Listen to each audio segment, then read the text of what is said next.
우리 함께 나눌 하나님의 말씀 신약성경 누가복음 2장 8절부터 14절까지의 말씀입니다. 누가복음 2장 8절부터 14절까지의 말씀 한 목소리로 하나님의 말씀을 받들어 읽습니다.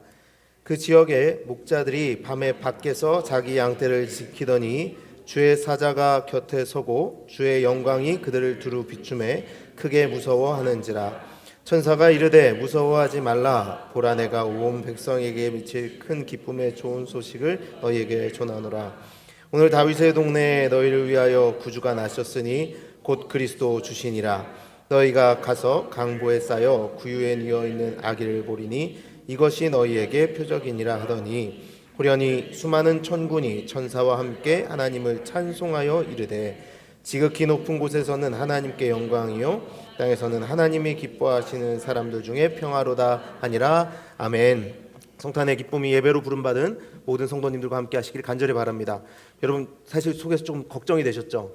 이미 예배 시간은 1시간이 지났고 앞에 두 분은 한 절씩 읽었는데 저는 도대체 몇 절을 읽는지, 이 사람이 오늘 지금 이미 끝났어야 할 시간이 다 됐지만 왜 이렇게 길게 말씀을 읽는지 속에서 두려움이 드실 거라고 생각합니다. 여러분, 맞습니다. 두려움은 현실이 될 겁니다. 네, 말씀 나누겠습니다. 여러분, 성탄절이 되면 무엇을 가장 큰 기쁨으로 여기십니까?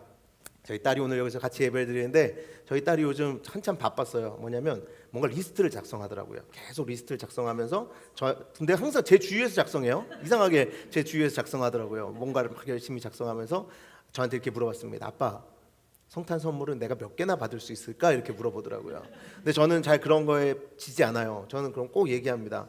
왜 예수님 생일인데 네가 선물을 받아? 네가 예수님 선물 드려야지. 그러면은 아니, 그거 말고 그냥 그래도 성탄절인데 이렇게 얘기를 해요. 그럼 얘기합니다. 아빠의 사랑? 그러면 아니, 또 막 그래요. 그럼 제가 얘기하죠. 왜? 아빠의 사랑으로 부족해? 그러면 또 알잖아요. 아니, 그것도 좋은데 그것도 좋은데 하면서 막 여러 가지 이야기들을 합니다. 그런데 여러분 어떠십니까? 우리가 성탄절을 기뻐하는 이유가 보통 이런 거 아닐까요? 아, 예수님이 태어나셨어 라기보다는 성탄절이 됐으니까 가족들과 좋은 시간도 보낼 수 있고 휴가 기간에 여행도 갈 수 있고 뭐 아무래도 좀 뭔가 풍요로운 이 느낌, 그런 느낌이 생기니까 참 기쁘다, 좋다, 이런 말을 하진 않습니까? 그런데 오늘 성경은 우리에게 왜 우리가 기뻐해야 하는지를 분명히 이야기하고 있습니다. 양떼를 지키던 목자들에게 찾아와서 자, 기쁨의 소식을 내가 전한다 라고 천사들이 이야기해요. 근데 그 기쁜 소식이 뭐냐? 단 하나입니다. 예수님이 나셨다입니다. 예수님이 나셨다. 예수님이 나셨기 때문에 너희에게 이런 선물이 있을 거야 라고 이런 것 이야기하지 않습니다. 예수님이 나셨다. 그럼 이게 여러분 기쁜 소식입니까? 여러분 기쁜 소식이세요? 여러분 지금 예수님 오시면 기쁜 소식이세요? 슬픈 소식이세요? 예전에 제가 한국에 있을 때 저랑 좀 친하게 지냈던 어떤 젊은 남자 집사님이 그런 얘기를 맨날 하셨어요. 매일 저한테 예수님 좀 빨리 오셨으면 좋겠어요. 예수님 좀 빨리 오셨으면 좋겠어요. 근데 그러다가 하루는 좀 그 대사가 바뀐 거예요. 뭐였냐면 북한이 미사일을 쐈어요. 그 당시에 한번. 그랬더니 이분이 갑자기 그러는 거야. 목사님, 차라리 전쟁이 났으면 좋겠어요. 그러는 거예요. 그래서 왜요? 그랬더니 이분이 좀 사업에 실패해서 빚이 많았어요. 근데 그 미사일이 자기네 은행 위에 떨어졌으면 좋겠다는 거예요. 그러니까 이분이 예수님이 빨리 오셨으면 좋겠다는 이유는 뭐예요? 자기 빚 너무 많으니까 예수님 오셔서 이 빚 좀 없애주셨으면 좋겠다, 이거였어요. 이분의 기쁜 소식은 예수님이 오신 게 아니라 뭐예요? 빚이 없어질 때 기쁜 거예요. 그러니까 예수님이 오셔서 다른 게 생길 때. 그러니까 방금 김재홍 전사님 설교하셨죠. 커피 마시러 가는데 커피가 아니라 다른 여러 가지 이유들, 마치 그것처럼 말입니다. 그런데 분명히 천군 천사 하나님의 보내신 사자들은 우리에게 와서 말합니다. 너희 이제부터 기뻐할 수 있어. 뭘로? 예수 그리스도 오심으로 말미암아 말이야. 이렇게 이야기한 겁니다. 자, 그런데 그 기쁜 소식에 조금 더 자세히 이 천군 천사들이 그 기쁜 소식이 무엇인지를 이렇게 설명해 줍니다. 14절에 나오는데요. 지극히 높은 곳에서는 하나님께 영광이요 땅에서는 하나님이 기뻐하시는 사람들 중에 평화로다. 자, 너희 예수님 오셔서 이제 기뻐할 수 있는데 그 예수님 안에 담겨져 있는 이야기는 짜잔 이거야 라고 이야기했어요. 그게 뭐냐면 하나님께 영광, 그리고 땅에서는 기뻐하시는 자들 중에 평화, 이렇게 이야기한 거예요. 여러분, 하나님께 영광이 된다라는 말이 근데 뭘까요? 우리 쉽게 얘기하잖아요. 하나님께 영광을 돌립시다. 하나님께 영광이 되길 바랍니다. 이런 이야기 하잖아요. 모든 영광을 하나님께 돌립니다. 이런 이야기를 하는데 하나님께 영광, 그것이 무엇일까요? 그것은 하나님께서 계획하시고 뜻하신 것이 모든 것이 다 이루어진다라는 것을 말하는 겁니다. 그러니까 이제부터 예수님이 오심으로 말미암아 이 땅에 하나님이 원하셨던 모든 것이 이루어질 거야. 그러니 기뻐해라고 천사가 이야기한 거예요. 자, 그러면서 그 내용이 하나님의 계획하심, 뜻하심이 무엇인지를 말씀해 주시는데 그것이 무엇이냐? 하나님이 기뻐하시는 사람들이 평화를 누릴 거야라고 이야기한 거예요. 그런데 여러분 좀 이상하지 않습니까? 예수님 언제 오셨죠? 좀 이상한 거 한번 찾았으면 좋겠어요. 언제 오셨죠? 2000년 전에 오셨어요. 2000년 전에 오셨는데 근데 2000년은 참 이상한 게 제가 국민학교 다닐 때도 2000년 전이었고 지금도 2000년 전이고 아마 10년 후에도 2000년 전이라 그럴 거예요. 10년 후에도. 그렇죠? 근데 그냥 계속 2000년이에요. 예수님은 그 2000년 전에 오셨는데 여러분 그동안 분명히 하나님의 계획하신 것 뜻하심이 이루어졌어 기뻐해라고 했는데 여러분 평화가 있습니까? 어때요? 평화가 있나요?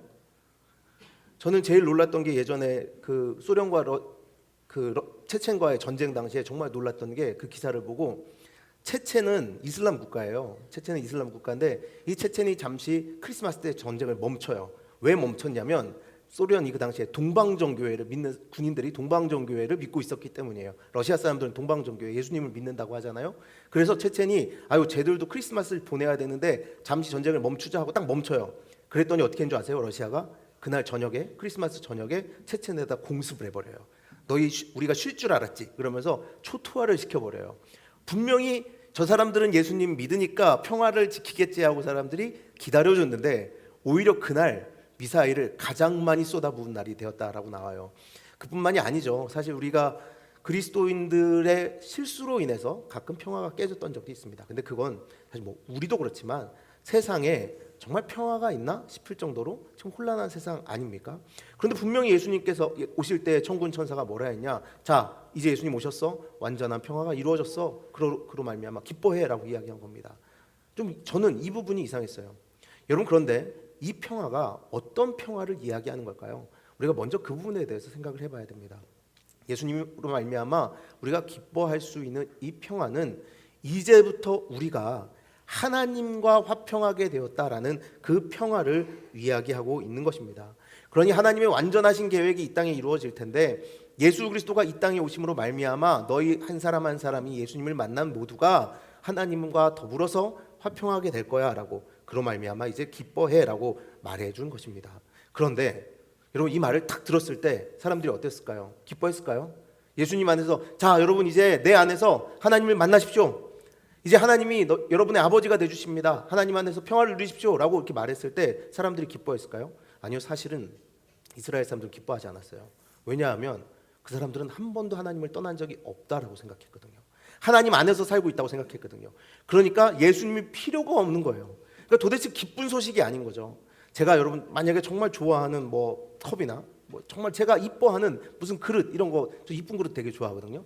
그리고 이쁜 그릇을 하나 샀어요. 그리고 딸한테 아빠가 정말 이거 좋아하는 그릇이고 이뻐하는 그릇이야. 그러면서 딸한테 이렇게 선물해주면 딸이 뭐라 그러겠어요? 치워 그러겠죠. 저리 치워. 난 그거 말고 그럴 거예요. 내가 좋아하고 내가 기뻐한다고 해서 그게 꼭 아이가 기뻐하는 게 아니라는 거죠. 그런데 하나님께서 우리에게 자 이제부터 내 계획이 완전하게 이루어졌으니 기뻐해라 할 때 그 계획이 여러분 우리에게 정말 기쁨의 소식이 되냐라는 겁니다. 여러분 그런데 분명히 하나님은 천사들을 통하여 이 세상에 그것만이 너희에게 기쁜 소식이다라고 이야기했습니다. 왜 그럴까요? 왜 그럴까요? 사실은 모두가 하나님께 다가서지 못했기 때문입니다. 그런데 우리는 쉽게 착각하곤 합니다. 나는 자격이 있어. 나는 의의가 있어. 그래도 나 정도 되면 하나님과 잘 지낼 수 있지라고 생각합니다. 그것이 이스라엘 사람들의 모습이었습니다.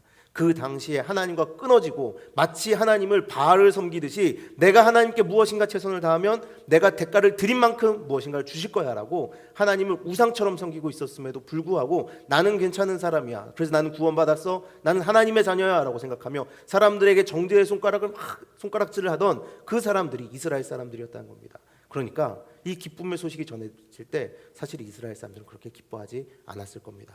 그래서 어쩌면 이 목자들에게 이 천사들이 기쁜 소식을 전한 것은 당연할지도 모릅니다. 왜냐하면 바로 이 사람들은 희망이 없는 사람들이었기 때문입니다.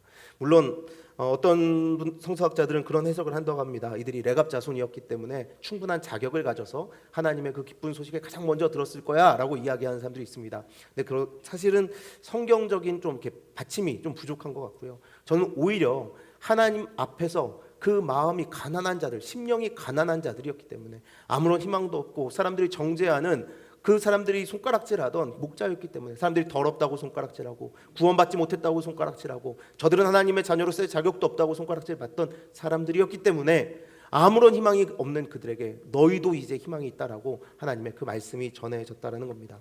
그런데 여러분, 예수가 기쁜 소식이 되기 위해서는 바로 그 심령의 가난함이 있어야 됩니다. 이사야가 처음 하나님을 만났을 때 어땠습니까? 이사야 6장 5절입니다. 그때에 내가 말하되 화로다 나여 망하게 되었도다. 나는 입술이 부정한 사람이요 나는 입술이 부정한 백성 중에 거주하면서 만군의 여호와이신 왕을 배웠음이로다 했더라. 여러분, 이사야는 처음 하나님 만났을 때 이렇게 얘기했어요. 죽었다. 나는 죽었다.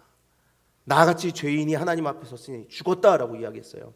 근데 이스라엘 사람 누구도 그렇게 생각하지 않았습니다. 다 우리는 자격 있다라고 얘기했어요. 나는 그래도 하나님 앞에서 잘 살고 있어. 난 괜찮아 라고 이야기했어요. 그런데 선지자 중에 선지자로 손꼽히는 이사야는 그렇게 하나님 앞에서 열심을 다해 살았음에도 불구하고 하나님 앞에 서는 그때 나는 죽었다라고 말했습니다. 나 같은 죄인이 어찌 설 수 있겠느냐.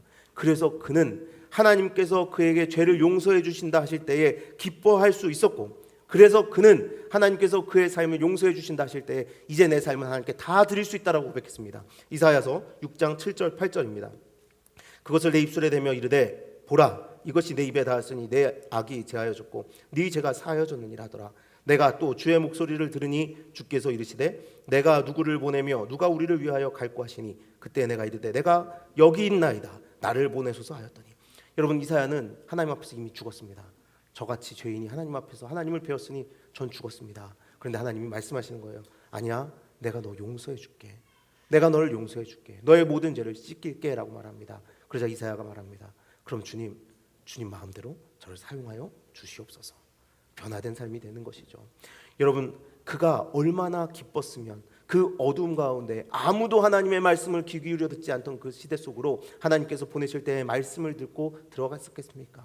하나님의 말씀을 전하면 사람들이 오히려 욕하고 하나님의 말씀을 전하다 땀을 때리던 그 시대에 그는 말씀을 들고 그 어둠의 시대 속으로 들어가 회개하자고 말했습니다. 돌아가자 말했습니다. 이 기쁨이 너무 커서 말입니다. 자, 그럼 여러분 이제 우리에게 물어봐야 합니다. 여러분은 정말 예수님이 필요하십니까? 예수님 없으면 안 됩니까? 정말 예수님이 이 땅에 오셔서 하나님과 우리를 화평에 이루게 해주셨어 라는 그 말만으로 와, 이런 은혜가 어디 있냐라고 찬양하며 하나님으로 말미암아 기뻐하고 살아갑니다라고 살아가고 있습니까? 여러분, 그 자들이 바로 성탄의 기쁨을 누리는 자들인 줄 믿습니다. 요즘 새벽기도 시간에 출애굽기를 보고 있는데요. 출애굽기의 성막의 말씀을 읽다가 참 많은 저는 은혜를 받았습니다. 하나님으로부터 떠난 하나님의 자녀들은 서쪽에서 동쪽으로 계속해서 걸어갔습니다. 창세기를 보면 그 죄를 지은 사람들은 계속 서쪽에서 동쪽 방향으로 갔다라고 성경에서 나와요. 그런데 하나님께서 이스라엘 백성을 출애굽시킨 이후에 성막을 만드셨는데, 성막을 만드셨어요? 저 다 보고 계시죠? 슬슬 지치실 시간인 것 같아서 제가 말이 좀 빨라지고 있어요. 성막을 딱 만드셨는데 그 진 중앙에 두고서 그들이 사방을 둘러싸고 그들 가운데에 성막을 지으셨지만 하나님께서는 문은 하나만 딱 내주셨어요. 사방에서 들어올 수 있게 해주시면 좋을 텐데 왜 그러지? 하지만 이 문을 어디에다 내주셨는지 생각하면 참으로 의미가 있습니다. 문을 동쪽에 내주셨어요. 여러분, 동쪽 문으로 들어가면 어디로 가요? 서진하게 돼 있죠. 지금까지 죄인들은 어디로 갔다고요? 동쪽으로 갔어요. 근데 하나님께서 내가 여기에 거하고 있어라고 말씀하시면서 성막을 만들고 문을 동쪽에 탁 내주신 거예요. 자, 이제 너희가 돌아와라 라고 말씀하신 거죠. 그런데 하나님께서 돌아와라 하고 성막문을 딱 열어주셨는데 그 문을 열고 들어갔더니 거기 여러분 뭐가 있는지 아세요? 다들 새벽기도 참여하시죠? 성막문을 열고 들어가면 뭐가 있습니까? 그러니까 그거요. 그거 있잖아요. 얘들아, 그거 있지? 성막문 열고 들어가면 있어. 번제단이 있어요. 번제단이 있어요. 참 이상하죠? 하나님께서 문을 열어주셔서 하나님께 나오라고 딱 했더니 들어가자마자 뭐가 있냐면 죽음이 있는 거예요. 들어가자마자 하나님께서 오라고 하셔서 가셨는데 피 흘림이 있고 죽음이 그들을 기다리고 있는 거예요. 그러면서 이야기합니다.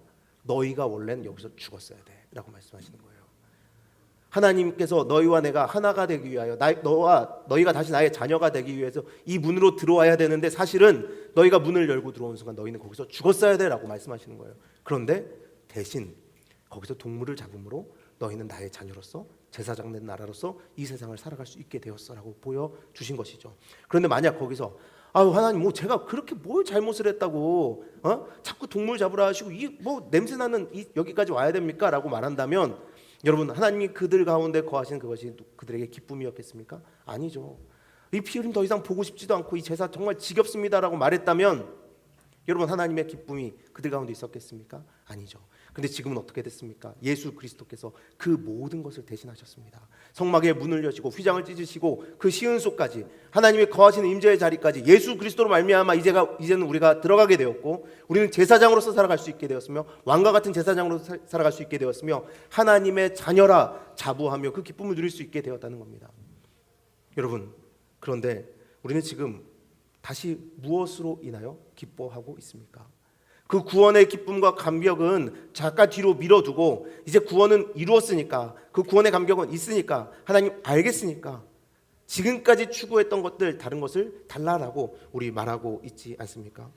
사랑하는 우리 능교회 성도 여러분, 우리가 먼저 예수님의 오심을 기쁜 소식으로 듣기 위해서는 우리의 그 죄된 존재를 인정해야 합니다.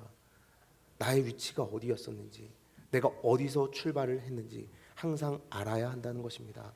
그때에 예수님의 오심이 기쁨이 되는 것입니다. 그때의 그 은혜가 감사의 제목이 되는 것입니다. 초라해 보이는 가장 낮은 자리로 예수님께서 오신 것이 기쁜 소식이 되는 것, 그것은 우리가 죄된 백성이었고 하나님께 다가설 수 없었기 때문입니다. 하나님과 화평을 이루셨다는 예수님의 말씀을 믿고 이제 그러니 우리도 기뻐하며 앞으로 나아가길 바랍니다. 진짜 기쁨이 무엇인지를 한번 확인해보고 다시 동에서 서로 갈 수 있도록 그 문을 열어주신 하나님께서 말씀하시는 내가 이루길 원한다라는 그 계획이 무엇인지를 생각해보며 예수님 없이는 내가 살 수 없구나. 그러니 나도 이제 죽었다 다시 살아난 자로서 오늘을 살 수 있구나. 하나님께서 말씀하신 대로 존재할 수 있구나라고 결단하는 저와 여러분 되시기를 간절히 바랍니다. 여러분, 혹시 여러분 안에 기쁨이 없으십니까? 어느새 살다 보니 예수님으로 말미암은 그 기쁨? 그건 좀 잊은 지 오랜데요. 뭐 예수님 믿는 게 그렇게 기쁜 일인가요? 사는 게 너무 힘들어서 잊어버립니다라고 생각하고 계신가요? 그렇다면 오늘 이 시간 우리가 성탄절로 모인 오늘 다시 한번 생각해 보길 바랍니다. 내가 원래 어떤 존재였고 하나님과는 어떤 관계였고 예수님으로 말미암아 어떤 길이 열렸는지, 하나님께서 그것을 이루시기 위하여 어떤 대가를 치르셨는지 한번 생각해 보길 바랍니다. 그래서 이제 우리는 저 힘들어요, 괴로워요 하고 멈추는 것이 아니라 와, 주님 저에게 이런 큰 은혜를 주셨다고요? 근데 아직 세상에 모르는 사람들이 있네요. 크리스마스 이렇게 아름다운 날, 이렇게 기쁜 날, 이렇게 감사한 날 아직도 슬퍼하는 이들이 있네요. 괴로워하고 있는 이들이 있네요. 이 화려한 불빛 속에서 눈물을 흘리고 있는 이들이 있네요. 그러면 주님, 저 이 기쁨을 나눠주러 저들 속으로 들어가겠습니다라고 말하며 이사야가 그 죄를 씻김 받은 때에 주님 제가 가겠습니다라고 손을 들었던 것처럼 우리도 그렇게 손을 들고 그 기쁨의 자리로, 그 십자가의 은혜를 나누는 자리로 나갈 수 있는 모두가 되기를 간절히 바랍니다.